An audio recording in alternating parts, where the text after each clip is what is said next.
Well, good morning. Welcome to Walking Boxing. It is Wednesday, October the 9th, 2024, and another beautiful day here in the Macedon Ranges. Literally not a cloud in the sky. Finally, we're getting some spring weather. Neil's happy. He's out and about this morning doing his best work. But on to the boxing. All right, so the first thing I want to talk about today is a couple of things on the agenda. The first is, as we know, next week, so Sunday week here in Australia, Tim Tszyu will challenge Bakram Murtazalyov for his IBF 154-pound title in Orlando, Florida. Now, all seems to be good at the moment, but if you've been keeping track of what's happening in Florida at the moment, there is some very, very nasty weather, very nasty storms, cyclones, hurricanes, you name it, warnings going on everywhere, evacuations, and I'm just a little bit surprised we haven't had an update now. I'm sort of kicking myself a little bit because I had a really good conversation with Glenn Jennings over the weekend and didn't even think to bring it up. Now, Glenn said that they were, well, the one thing he did say about the fight was that they were leaving on this Sunday, so the 13th of October. That's in the States, so it'll be the 14th here in Australia. No, sorry, hang on. Well, the 13th of October American time, you get what I'm saying, the day after for us. But there was no mention about, and again, I forgot to ask, what is happening as far as, have they had any cautions? Have they been worded up by the promoters? Nothing. So obviously, I think the fact that he didn't bring it up and said, yeah, no, we're leaving next Sunday and looking forward to getting down, because we're in Las Vegas at the moment, of course, for the training camp. He just said, look, we're looking forward to getting down to Orlando next Sunday. And that was about it. And again, I just forgot to say, well, hang on, what's happening with the storm? So again, if you haven't been across it, in the last sort of couple of days, and in the next, and the rolling it out across the state over the next sort of day or day and a half, whatever it might be, Hurricane Milton. Now, this is apparently a Category 5, which is the worst. We've all seen Twister and all that sort of those types of movies. It's not good. Apparently, it's the worst hurricane you can get. Now, as I said, they're already evacuating now in certain parts, and there'll be other parts to follow. But I looked at where the main location of the hurricane looks to be, and I think it was called Gainesville, I think it was. I don't really know the town, of course, or the city, but it is right smack between Orlando and Tampa, Florida. And I know the Tampa residents in Florida are being evacuated. Now, that's only about an hour and a half drive from Orlando. So are we going to get an instance here where, look, the fight still might go on because, well, again, there's been no indication that it won't, but maybe they're thinking all the storm will be over by then and it'll be all good. The issue is, in my opinion, is that they're saying the main part of the storm will probably hit in the middle of next week. Now, it's the middle of next week here, which is what, the 9th, so it'll be the 16th. If it is a Wednesday, it'll be the 16th of October, which is 3 days before the fight.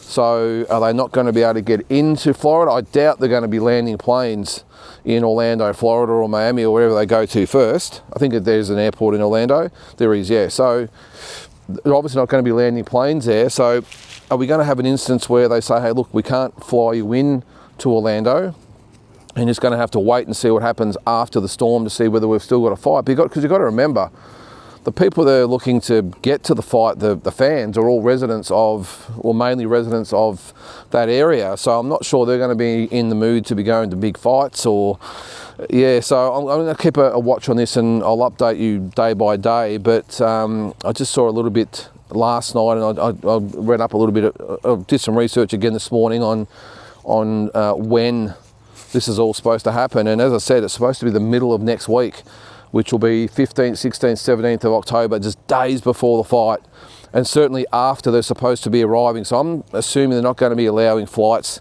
into Orlando any time around that. So look, maybe they get in Sunday, maybe they're going to beat the Storm, and it's just a matter of them waiting it out and seeing what damage it does and whether they're actually able to have a fight. So anyway, we'll keep an eye on that.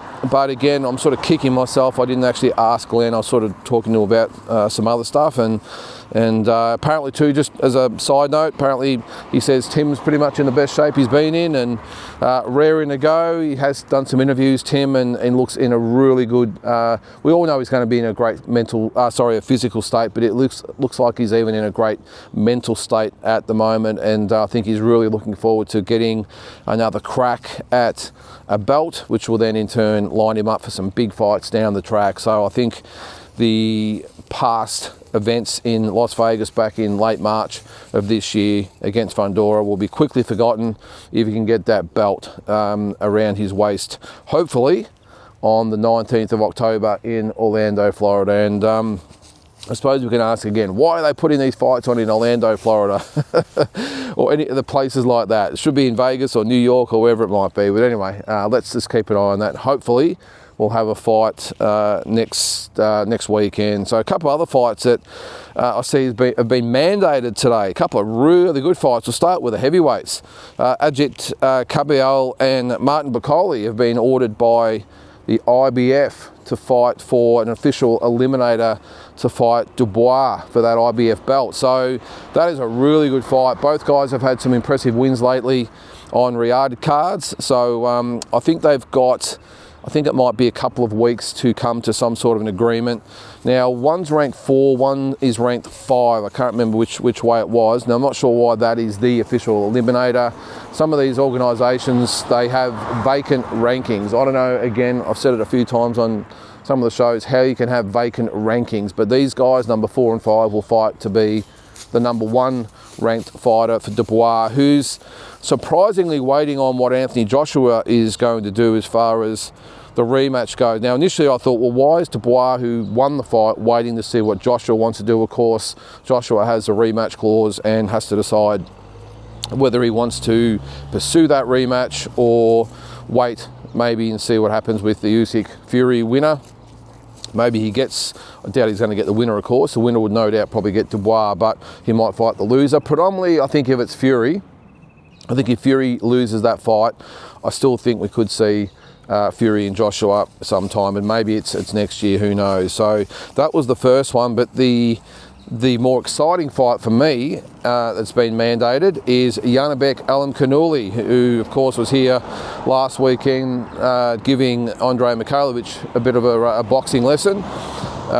He has been mandated to fight Hamza Shiraz, who is a very, very impressive Englishman. He fought, was it last week or the week before on the Joshua Dubois card, and had a really impressive knockout win on that card. So he looks the goods. This is, look, in my opinion, this might be just a fraction early, I think, for these two guys to fight. I wouldn't mind actually seeing maybe Shiraz maybe fight one of the other champions first, and this could be maybe a fight down the track for Undisputed, because I think these two guys, I think Janibek is the best middleweight. I think Shiraz is well on his way. I'd still probably put Lara at number 2 at the moment, but some really good fights suddenly starting to maybe appear at middleweight, because we've got Carlos Adames, who's the WBC champion. Now Shiraz is the mandatory challenger for that belt as well, so he's got to pick between the two. So, but apparently they've got till the October 23rd to get something done, or it'll go to purse bid. So that is really exciting. That'll be for the WBO.